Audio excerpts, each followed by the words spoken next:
All is going perfectly blissfully happy, but then of course we have to have a bit of upset, and that comes in the form of Duchess Josiana. In the book, she's like a spoilt brat. She's engaged since a child to a guy called David Dirry-Moir. In the musical, they're actually brother and sister, so that sort of adds an interesting incestuous edge to their relationship. I love it when you jump about like this. Where is this thing that's given you such bliss? I'd love to come and see it, but to tell the truth, I'm torn. To see you jumping up and down has given me the horn. Not right now. First you must come with me and see what I found. Oh, it's not like you to pass up on a kiss. But I've really never seen a face like this. Screaming skin, a devil's grin, a lipless nest of teeth. Yes. And what is more, a story that will make you weep with grief. Oh, tell me! The musical really plays up how David and Josiana are really just thrilled and turned on by hideousness. So they go to check him out at the fair, and she is just blown away by how ugly he is. Wipe the tears you cry, your pity I despise. I am the freak show, I am the freak show, watch me smile. One major difference, I'd say, between the book, film and musical is that in the book, basically the Duchess sends Gwynplaine a letter professing her love for him and inviting him basically to become her lover. In the book, there is an absolutely beautifully written epic struggle in Gwynplaine's head about the struggle between his pure, innocent love for Dea and the beginnings of lust and longing, desire for sex, and to be loved by someone who can actually see him. Brilliantly written, brilliantly played out. Spoiler for the book, Gwynplaine decides against it, and it's only later that he actually sort of stumbles into the Duchess's chambers by mistake, and he's directly faced with this gorgeous woman throwing herself at him. In the film, and I think from what I gather in the musical, he goes to her voluntarily. This woman who's seen beneath my skin, to the muscle and the flesh of me, and not looked away, He came. could open up a brand new world of feeling. God, I want you! I've wanted you from the very second I lay eyes on you. I love you, freak. But I think in the book it's more effective how, you know, his intentions are pure and he's somehow caught in this perfect struggle between love and lust, and Hugo describes it beautifully and sensually. I'm surprised at how just erotically charged this book is. I just love the scene between them. I just want to share like a few words from the book. I feel degraded in your presence, and oh, what happiness that is. I am so satiated with respect that I long for contempt. I love you not only because you are deformed, but because you are low. I love monsters. It is tasting the fruit of hell. I am Eve, the Eve of the depths. I am in love with a nightmare. You are a moving puppet of which the strings are pulled by a spectre. Gwynplaine, hitherto I have remained untouched. I give myself to you, pure as a burning ember.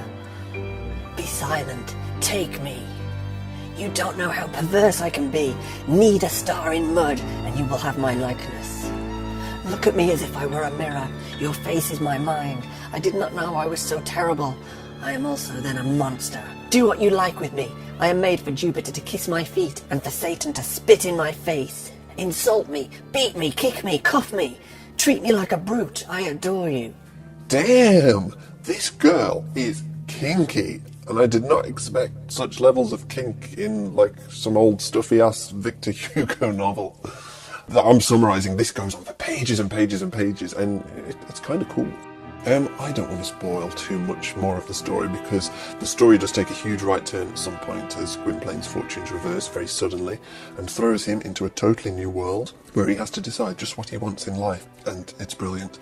As should be expected from the author of Les Miserables, the ending of the book isn't a happy one, and both the movie and the musical have changed it somewhat to make it a bit more uplifting.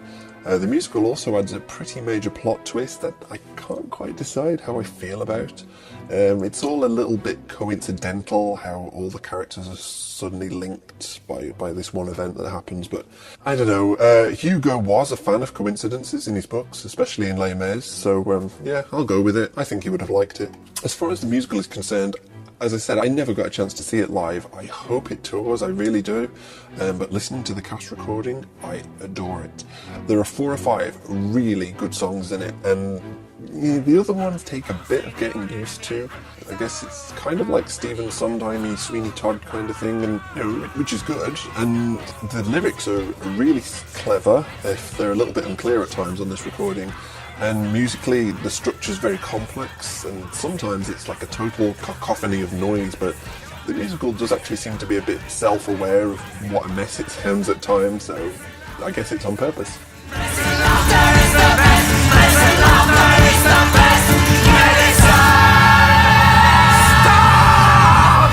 For the love of God, make it stop! I hate this pissing song!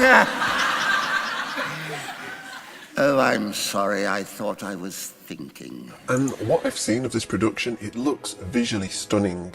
It features puppetry from the guys who did Warhorse, I believe. They use puppets to tell the backstory of Gwynplaine's childhood, and they even bring to life Ursus's pet wolf, Homo, who is renamed Mojo in this version because of political correctness.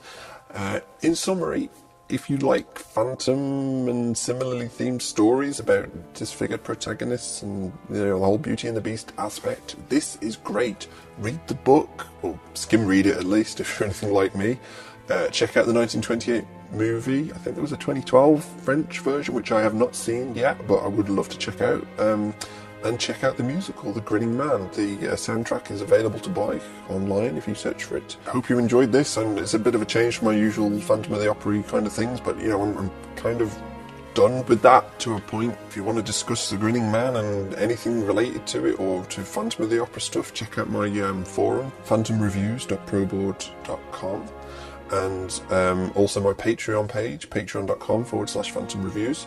Throw me a little tip if you enjoy my movies, and we will meet again. Don't know where, don't know when, but I know we'll meet again some sunny day. Bye for now.